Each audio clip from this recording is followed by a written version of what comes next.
One evening, a lawyer and two of his longtime friends, a rabbi and a Hindu holy man, were traveling through the beautiful remote countryside. The weather was crisp, and the scenery was peaceful. But their road trip quickly took an unfortunate turn when their car broke down in the middle of nowhere. After several unsuccessful attempts to get the car started, they decided to find a place to stay for the night. After walking for what seemed like miles, they came across a farmhouse. They knocked on the door, and the farmer, a kind and weathered old man, greeted them with a friendly smile. "Well, now, what can I do for you, gentlemen?" he asked, eyeing their tired faces. After explaining their predicament, the farmer nodded sympathetically and said, "Well, I'd be happy to offer you a place to stay, but there's a small issue. You see, I only have enough room inside for two of you. The other one of you will have to sleep in the barn for the night."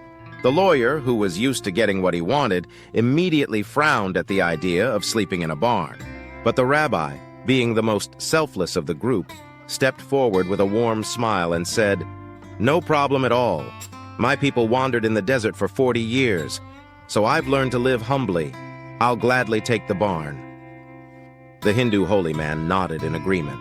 "I too will be fine with whatever the others choose. I am here to serve and be thankful for your hospitality." The farmer, pleased by their understanding, invited the rabbi to the barn and led the two friends indoors, where they could settle for the night. The rabbi, feeling comfortable with his decision, made his way to the barn, and the lawyer and holy man got comfortable in the cozy farmhouse. But no sooner had they settled in than a knock echoed through the door. The farmer opened it to find the rabbi standing there looking slightly embarrassed. "What's wrong, my friend?" the farmer asked. The rabbi replied, "Thank you for your generosity, but I can't sleep in the barn. There's a pig in there, and in my faith, pigs are considered unclean animals. I simply cannot sleep where there is one." The Hindu holy man, overhearing this, immediately stood up. "I'll take the barn," he offered. "I'm very grateful for your kindness, and I'm happy to switch places with the rabbi."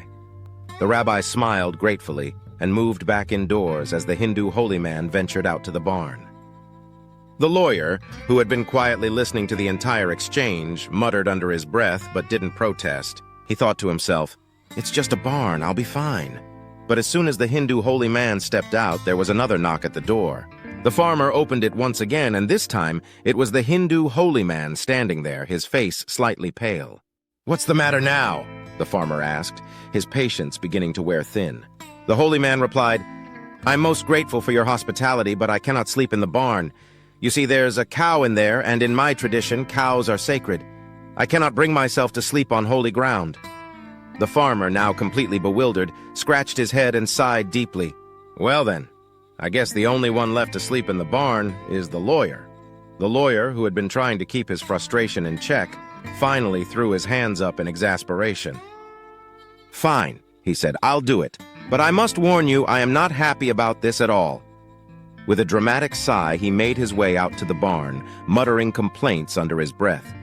The farmer, relieved that everyone had found their place, settled down for a quiet night. However, just moments later, the familiar sound of a knock on the door interrupted the farmer's peace. He opened the door, and to his utter astonishment, there stood the pig and the cow. "Thank you so much for watching. If I brought a smile to your face today, I'd love for you to consider subscribing to the channel. Your support means a lot, and it helps me bring more fun and smiles your way. Don't forget to hit the bell so you never miss an update. See you next time.